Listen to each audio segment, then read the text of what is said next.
The embarrassment could serve me for like 10 years. On the date, I met somebody else who had been trying to coerce me, or actually had coerced me into a date. On the same date, I saw an ex and the ex had to take me home. Of course, a Nigerian man is involved. Men are audacious, but there's a level to like Nigerian men audacity.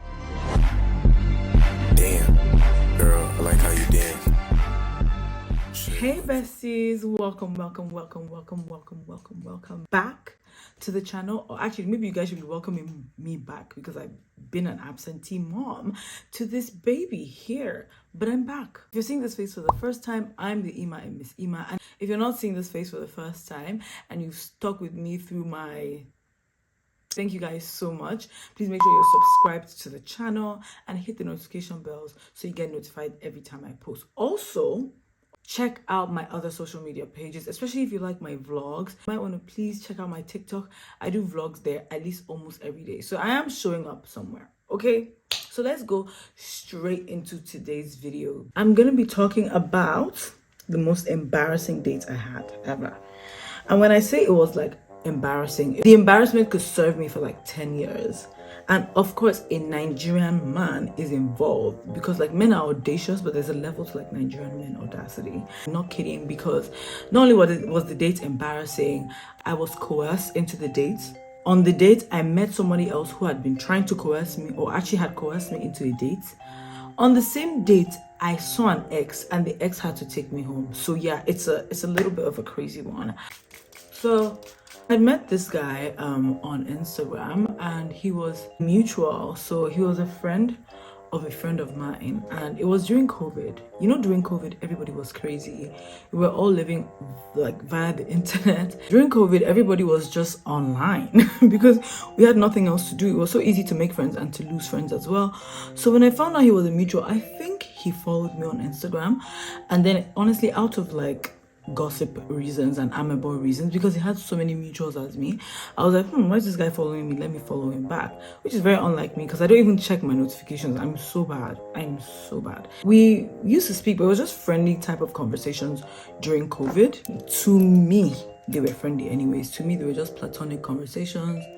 And I was just not taking it seriously because like this is a guy I met on the internet and followed back for amicable reasons. Oh my god. When he would hit me up because he wasn't in Nigeria. He would hit me up and just, hey, hi, how are you type of thing. And then he would just find a way to like extend the conversation. It was just all COVID chatter for me. Honestly, I really didn't take him or any of those conversations very seriously. And at the same time, I was kind of like encouraging myself to, be friendly and talk to the guy. This is why I don't end up being friendly, okay? Guys, also, if you can see my busted nails, just act like you can't see them. I'm actually going to the salon today, okay? I don't have friends here. I just moved here recently. How the hell am I gonna make friends? What's with those ratchet dogs? Guys, please ignore that. So I was like, I don't have friends here. This is why I don't have friends, because I don't talk to anybody. I don't respond to anybody. Fast forward to post-COVID, like we just don't talk. I think I stopped responding. I don't know. I can't remember. Honestly, I can't really remember what happened, but we are just not in contact anymore. But we have each other on different socials. December last year, this guy messages me and he's like, oh, he's coming to Nigeria. He's coming to Abuja. Or maybe he messaged me when he came. I can't remember. But the point was, I came back to Nigeria. And when he came back, he was like, oh, we should meet up sometime. And I was like, yeah. And when he said we, remember I said I had met him through a mutual. I thought we meant everybody. Like, we meant all of us. Like, the group I met him with, the people I knew him from. But it turns out that was not the case, okay? But I didn't know that. I was like, oh, when is everybody going to be available? Where are we going? All that kind of stuff. He was like, yeah, we should go for dinner. That's me and him. But currently he went for dinner with his sister, so he can't go for dinner yet. I was like, okay, cool. So this is why I was under the impression that the outing we were going to go for was, and in fact was supposed to be, a group thing, right? Because the dinner we're supposed to have, which I was probably never going to go to, did not happen. So he asked me to pick a place, and I did. I picked somewhere that I was quite familiar with. Because when I tell you this story, it's going to tell you that Nigerian men have audacity, okay? Because tell me, why did I get there to the location and it's just this guy and his blood clot cousin that are there? And I'm like, okay? Don't fret. You know, you never know. Like maybe someone is stuck in traffic, although it's like 9 p.m. Now, what had happened was earlier actually, I told him like for me to come out, he would need to send me a driver because I was in no mood to drive, and my driver or my parents' driver wasn't available at the time, so I think he had already gone home. Don't for any reason rely on a guy. It was very stupid of me actually, because I'm not someone who would do that normally. I don't know, I just had a lot of trust in the situation because of the friend I met him through, if that makes any sense. Anyway, so we get there, and like I said, it's just this guy and his blood clot cousin there. So I go and I sit down. I'm just wondering, like, where's everyone? And soon enough, I realized everyone was not coming. Okay. So I just decided, you know what, I'm already here. Like, there's no point causing a scene. Honestly, I just felt really weird. It wasn't the first date I was coerced into, right? But whatever. I was just like, I'm already here. I might as well have a good time, okay? This guy is just dancing too much. Like, he's almost dancing like the guy in the middle of that circle. You know those guys that go in the middle of the circle and they start doing azonto. Yeah, that's the vibe it was giving me. I had this weird musician chain. Like, everything about this guy was everything I don't like about a guy. I'm sorry, I don't really like guys that have dreadlocks, right? Because I just feel like you're a musician or something, or like into the industry. I don't like guys that like dress up too much. Like, you're not in competition with me. Chill, you know, like dress up, but don't be like wearing ice and like you're not a musician. Like, this guy was fully dressed like a musician. The shirt he wore was like this, it gave like Palm Beach type of vibes. I'm just like, no bro, it's just a bit too much, a bit loud, a bit all over the place dancing. I'm just like, it's outing. I'm just sat there because I'm just like, I don't know what's going on. He asked me, oh, what I want to drink. And if you know anything about me, ladies, I literally do not drink hard liquor unless they're in a cocktail, right? Because I don't know, I just don't like the feel in your chest. Like, I've been telling myself that I'm gonna whiskey train myself so that I start drinking more like whiskey or whatever, but honestly it's not my thing, and there's nothing wrong with it. I don't mind making a cocktail though. Like, I can make a nice cocktail and I'll drink the whiskey. So there was a bottle of Jameson and Coke on his table, and I was just like, not for me though. Like, that's cute for you, but not for me. So when he asked me what I wanted to drink, I'm sure he expected me to be like, I want like a cute cocktail. But since you've coerced me to this date number one, none of my friends are gonna be here. I'm gonna ask for what I want, because like, I mean, I didn't want it to be a date. I thought it was gonna be a friendly hangout, right? Where we would all probably pay for each other. Okay, I didn't realize that this was the thing where you were bringing me out to pay for me. So I told him, because I'm not a whiskey gal, that I wanted champagne. And the champagne was not badly priced, guys. Like, it's not like I was trying to order for Ace of Spades or anything, guys. It's nothing like that. So I was just like, yeah, I want champagne. And from the lifestyle he put up that he was having with all these chains and like, you know, he even brought like his mopo and whatnot. I was just like, okay, like this champagne should not be a problem because it's not that expensive. This guy, dead ass, like whilst I'm there, goes to whisper something to his cousin, which is obviously they were gossiping about me, right? And I heard him say something like, this babe says she wants champagne.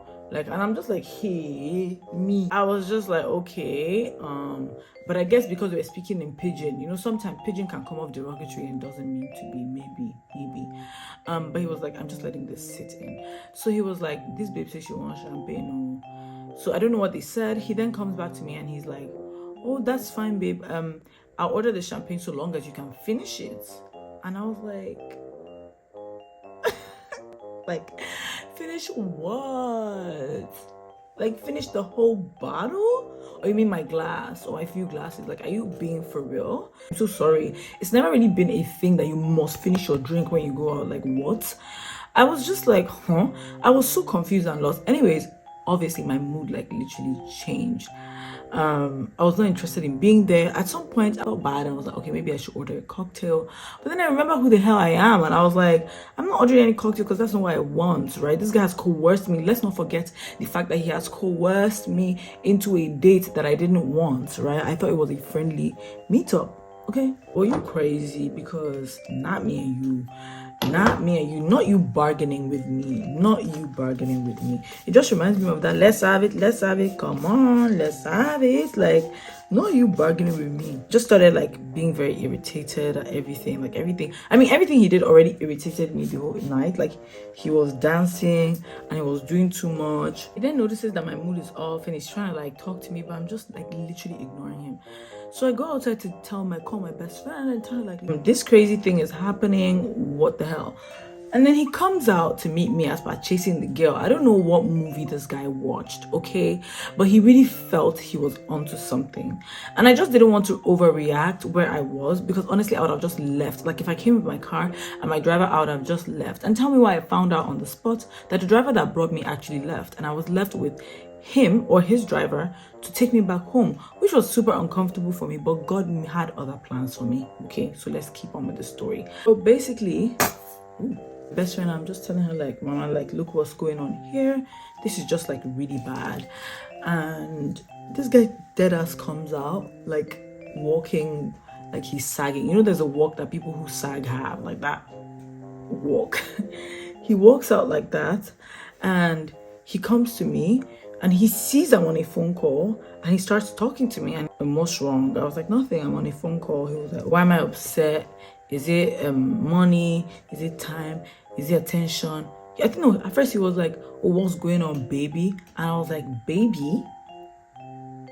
You talking to who? Baby? Are you okay? Like, on a normal day, don't even call me baby. Like, what? Then on top of that, you didn't even buy my champagne. You're calling me baby.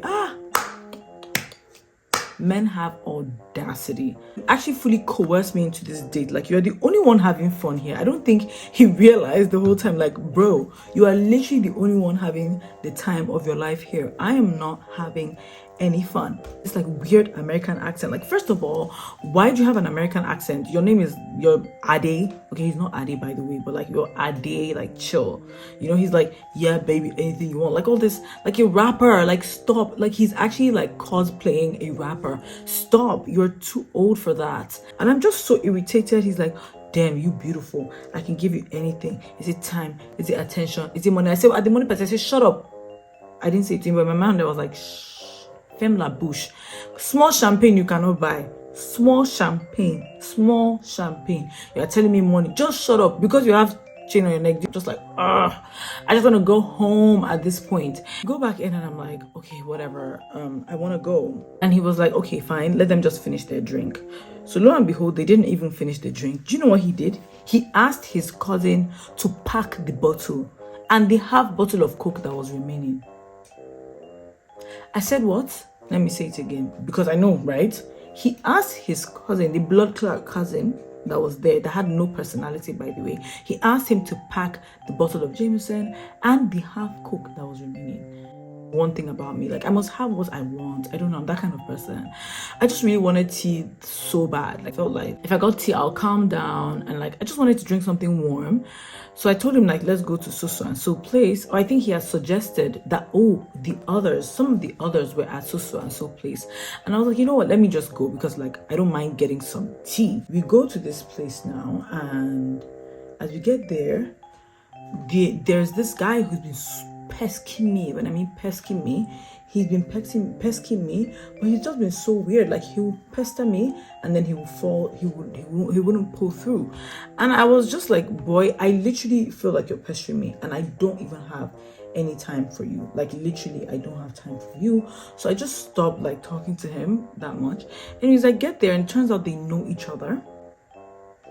Not only do they know each other, they start asking each other about me. So the guy, the crazy date guy who I went with, was now saying, so you know, Ima, I should have asked you about her. I'm just like right there. Point in time, I just told myself, you know what, I don't normally like using Ubers late in the night. I don't normally like using Ubers alone, but I don't care. I'm going to get an Uber. I was so convinced that I just know it was just too much for me. They were just talking and whatnot, and we were catching up, and this guy was just being so loud. Sorry, if I'm looking here, there's my mirror right there.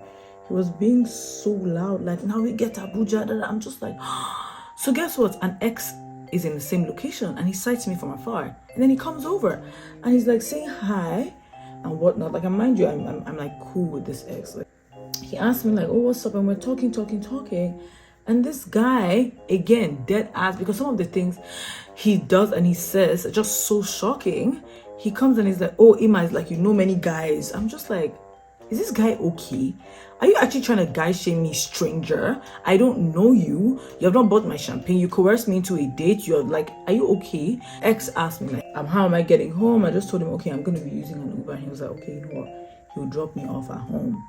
Now, you think the story will end there. This blood clot guy has the audacity to tell my ex, I mean, this guy is not really an ex, let me just put it like that, someone that I used to talk to, right? So we're very cool, like we're friends. So, but he doesn't know the history between us, and he just goes, oh, so you, in pidgin, so you want take my babe from me now? Let me just say in normal English. She was like, so bro, like you're taking my babe now, right? And I'm like, is this guy sick in the head or something? Like, is he fully convinced that there's something going on here? I literally don't say anything to him. I just leave. Fast forward to a couple weeks later, tell me why this same ex guy goes out and then he sees this guy with the friend who I met him with, and the guy is telling, oh, why are these edges not staying? Guy says hi to the ex, right? For no reason, like they're guys or like they're cool. And he goes, oh, introduce him to other people, like this is the guy that took my babe that time I was telling you about. Hey God, what's all this? What's all this? Anyways, number one lesson is don't go out with a guy because you pity him, and don't stay in a situation because you pity someone, because honestly, more than half the time, you're going to be the one to chop the embarrassment. You can pity people from afar. Remember something, like you might have home training, but other people very well don't. Okay, because you wouldn't do something doesn't mean other people will not. So just don't put yourself in these types of situations. Honestly, I would never ever fall into this type of situation in my whole life again. Honestly, this is why I don't go on dates. I can count like in this hand, like less than 5 dates I've been on with like people I don't know, people I've just met. Like I'm just not interested, because you never know what you meet. And honestly, you showing up is gonna fuel their audacity. Like it's the fuel to the fire, literally. Okay, in what world did this guy really think that anything was going on between us? Like, is he just delusional? But I feel like a lot of guys are, you know. Anyways, besties, that's it. That's the crazy story. Thank you guys for watching this video. Thank you very much. Bye.